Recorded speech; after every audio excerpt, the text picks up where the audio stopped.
Guys, alam nyo ba na nag-number one ang Rojas sa Netflix? Hi guys! Hi everyone! This is Manay Gina and welcome back sa aking YouTube channel.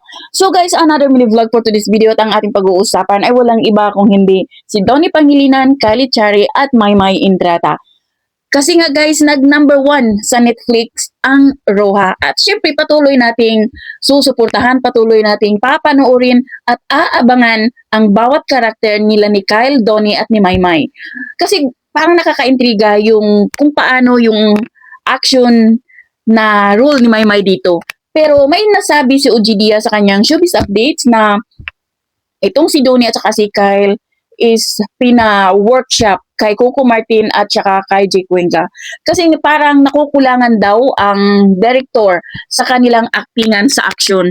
Sinabi kasi ni OG Diaz na dapat daw before magsalang, before daw mag-actingan, before gawin yung action, dapat nag-aral sila. Sila mismo dapat niready nila yung sarili nila. O diba? Perfect si OG Diaz.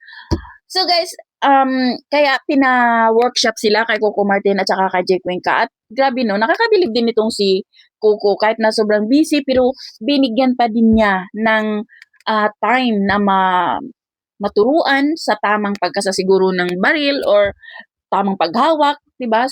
Sa kung paano maging maliksi ang galaw, 'di ba?